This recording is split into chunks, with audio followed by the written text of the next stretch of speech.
head 1. septembrit! Meie siin Noorte TV-s tegemas teile ülekannet Tartu kesklinnast, Kaubamaja eest ning Raekoja platsilt. Siin on toimumas tarkusepäeva ehk 1. septembri üritused. Mina olen Triin ning kaamera taga on Henri ja me anname teile väikese ülevaate, mis täpselt siin toimumas on.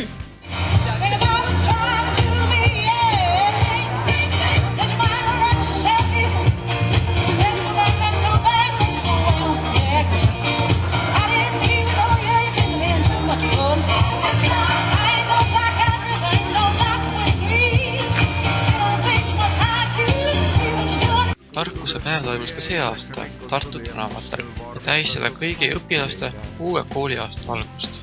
Tarkuse päeval võis leida väga palju erinevaid tegevusi noorematele kui ka vanematele, leidus õpitube, esinejaid kui ka külalisi. Üheks selliseks meie linnapea härra Urmas Kruuse. Meie siin Tartu kesklinnas ning leidsime üles Tartu linnapea Urmas Kruuse. Tere! Tere! Öelge mõni soovitus praegu kooli minevatele väikestele esimese klassi õpilastele, mida peaks silmas pidama?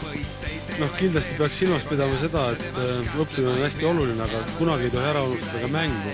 Selleks, et olla edukas õppimises, tuleb kindlasti mängida, suhelda sõpradega ja kasutada oma vaba aega kasulikult. Kui ma vaatan neid tegevusi, mis täna siin linnas sellel tarkusepäeval toimub, siis siin on ka piisavalt sellist tegevust, mis on piisavalt loominguline, mõnus, olgu see teotud muusikaga, tantsuga, mõtlemisega, nii et elu on mitmekülgne.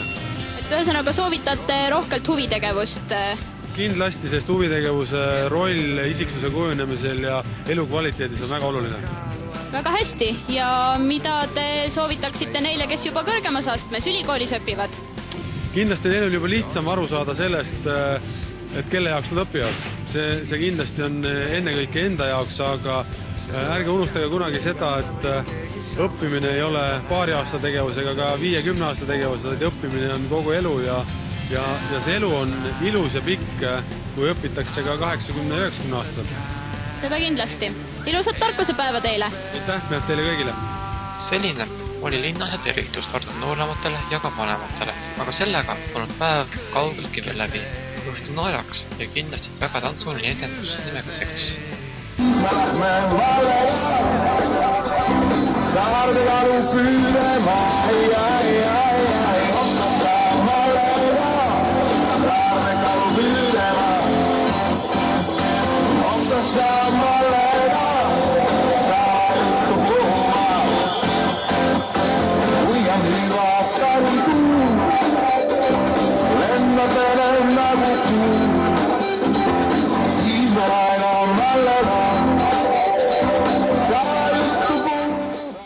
Mitmekesine oligi tarkusepäev 1. septembril Tartu kesklinnas, nii sporti, tantsu, maadlust kui huvitegevust. Mina olen Triin, kaamera taga on Henri ning Noorte TV-ga saate ühendust võtta nii meie kodulehe kaudu www.noortetv.ee kui ka Facebookist. Tänan!